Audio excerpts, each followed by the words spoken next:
17 is a parallel method of reasoning question, most similar to the reasoning above. It's a fairly straightforward exercise in logic, but answer choices are replete with traps.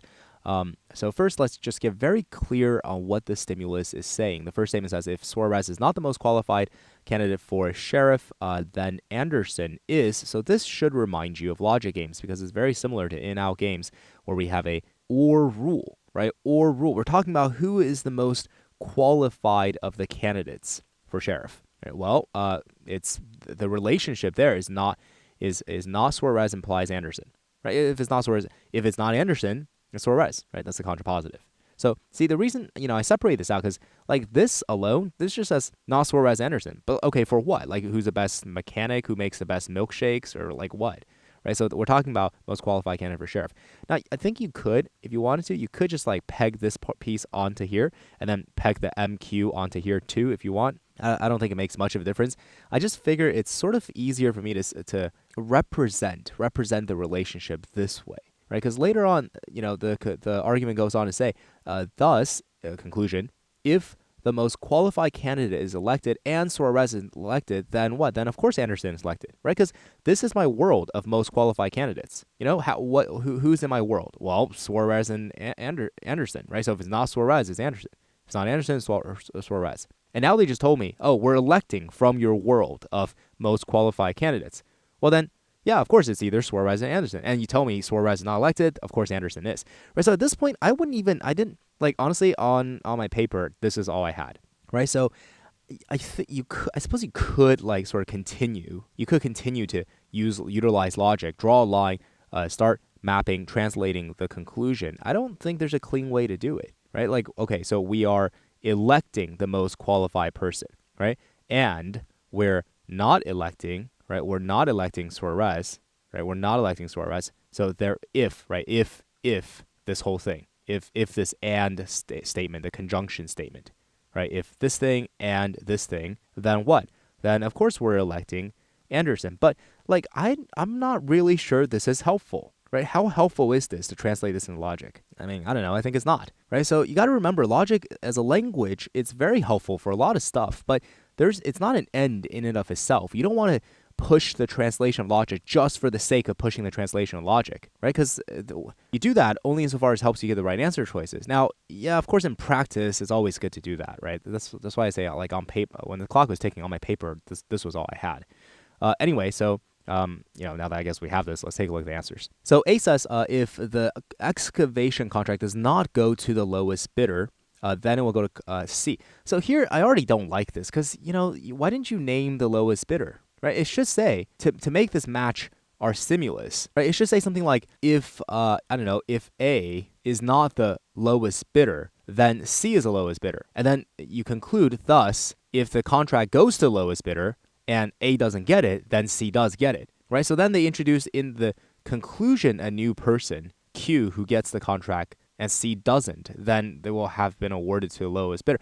I mean, what I just explained there was the focus on why this doesn't match this, right? But I think this is actually a fine argument. And by that I mean valid, right? If the excavation contract does not go to the lowest bidder, then it will go to C, right? So if contrapositive, if it doesn't go to C, then it went to the lowest bidder, right? So if Q gets the contract and C does not, right? C didn't get the contract, then we know it went to the lowest bidder. It doesn't matter if this lowest bidder happened to be called Q, right? So this is a valid argument, just like how this is a valid argument, but the structure is very different. Okay, so A's gone. B says, if the lowest bidder on sanitation contract is not D, then it's R. See, this is really good. We're talking about, instead of the most qualified candidate, now we're talking about the lowest bidder, right? In the universe of lowest bidder, we have a relationship, not D implies R. Right? If you're talking about the lowest bidder, well, you got your options. D, if it's not D, then it's R. If it's not R, then it's D. So it's D or R, right? So what do we need to conclude? Before you even read this, this is a really good exercise. Try to construct yourself what the conclusion must say in order for B to be right? The lowest bidder, most qualified candidate. Election results, bid results. Right, so who gets the contract? If the contract goes to lowest bidder, right? I guess I use A for contract awarded, or I don't know. E is for election, so maybe CA for contract awarded to the lowest bidder. And right, the contract is awarded not to D, then the contract is awarded to R, Ramsey. right? Which is exactly what it says. So if the contract goes to lowest bidder, it doesn't go to D, then it goes to R. Perfect. C says if K is not awarded the contract, then J will be. So I guess within the world of whoever is being awarded, just like within the world of most qualified, the relationship is not K implies J, right? If K is not awarded, then J will be. If J is not awarded, then K will be. So far, so good. Now, in order to make C correct, it's not, right? But in order to make C correct, you have to have some other thing happen to whoever is getting awarded. Just like how you have to have some other thing, getting elected, happen to whoever's most qualified, right? Whoever is most qualified gets elected. So who's most qualified? Look into the world. You get this relationship, right? So here, I don't know what could happen to someone is awarded. I guess get paid, right? Let's just say get paid. Okay, so we're gonna pay in cash. Let's say no, in gold, right? We're gonna pay in gold whoever is awarded the contract, and right, and who didn't get paid in gold? Well, let's say K did not get paid in gold.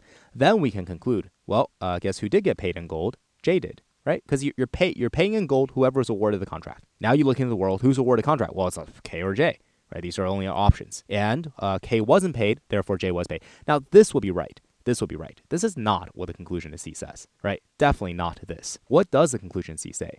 Well, it says if the contract goes to the lowest bidder, which is, this is an idea it's going to lowest bidder, okay, and it doesn't go to J, fine. So the contract is not awarded to J. Right, the contract is not awarded to J. Then it's awarded to K. Well, yeah, of course, right? Of course.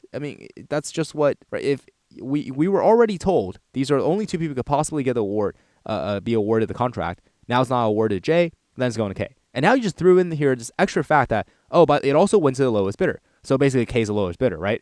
You could have said something like, so if the contract goes to the clown wearing the yellow hat and it doesn't go to J, then it will go to K. So now I just know about K. Oh, but you're a clown wearing a yellow hat. Right, it's a valid argument. Fine, yeah, absolutely. Yeah, and now I have this additional information about K. That K is the lowest bidder, right? But okay, that doesn't. Right, the job here is to find the matching parallel argument structure. And while this is a valid argument, it doesn't match. And D says if H did not submit the lowest bid on the maintenance, then neither did E. Right, already this is bad. Right, if H didn't submit, we're talking about who submitted the lowest bid. This is going to give us a different relationship. If H did not, then E did not. You're not going to be able to conclude this, right? So if you want to say something happens to, who was awarded the submission of the lowest bid, if we award the contract to whoever submitted the lowest bid, then within our lowest bid world, I don't know if there's anybody else in there because this is not an or relationship.